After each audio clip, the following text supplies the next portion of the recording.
wanawekeza fedha nyingi sana mtandaoni. Ndio ni kwenye kilimo, kwenye maduka. Lakini hao ndio wanaoongoza kupasuka sana. Hivi unadhani ni kwa nini hawa watu wanapasuka sana? Iko hivi, biashara ni ya kwako, unatakiwa uelewe. Sawa. Hakuna mtu mwingine ambaye hiyo biashara haimuhusu au hana share kwenye hiyo biashara ataparticipate 100% kama wewe ambavyo ungeweza kuparticipate kwenye ile biashara. Sasa hicho ndio kitu ambacho kinawakosti waajiriwa wengi. Unaanzisha biashara, upo kwenye ajira, ni kitu kizuri kwa sababu unatakiwa uanze hivyo. Sawa. Lakini sasa wale watu ambao umewaajiri hawapi ile ownership. Yani hakuna kwenye ile mtu, mfano mimi nianzishe biashara labda na nimeajiriwa sehemu nalipa labda milioni 5 kwa mwezi.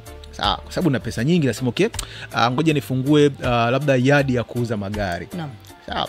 Then namchukua mtu ambaye ndo manager wa kusimamia pale, namkabidhi pale, labda namlipa mshahara labda milioni 1 kwa mwezi.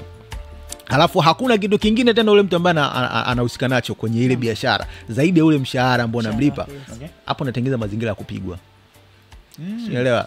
Kwa sababu gani? Yule mtu haiwezekani mimi unanipa milioni 1 na mimi ndo ambaye nafanya kazi almost karibia yote. Wewe ni pesa tu unawekeza kwenye ile biashara, nakupa ripoti biashara inaendaje, okay tunataka tuagize mzigo mpya, okay tunataka tufanye hiki, end of the time nini nitakachokifanya? Nimejua ile biashara yako yote vizuri. Na pesa naona inaingia. Nini nitakachokifanya ni kukupiga na anzisha biashara yangu.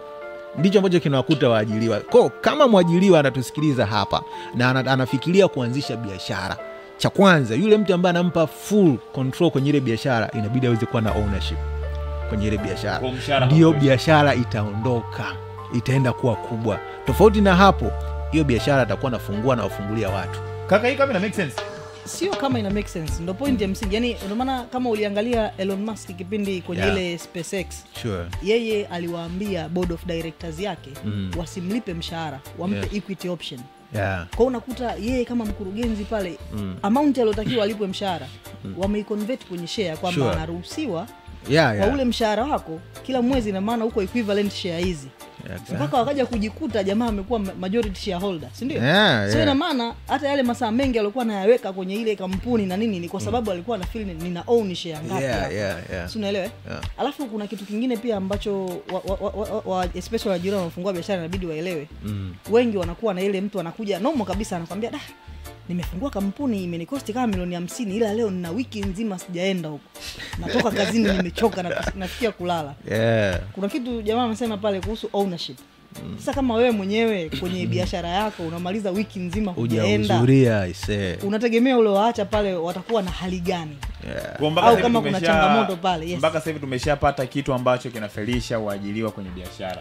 Wasije wakasema hawakuambiwa. Kabisa. Lengo la kipindi hiki kuwepo ili kiweze kumkomboa mfanyabiashara, kiweze kumpa connection mfanyabiashara, kiweze kumpatia funguo mfanyabiashara kufungua milango ambaye hakuwahi kufungua kabla. Tumeshapata kinachoangusha watu kwenye biashara.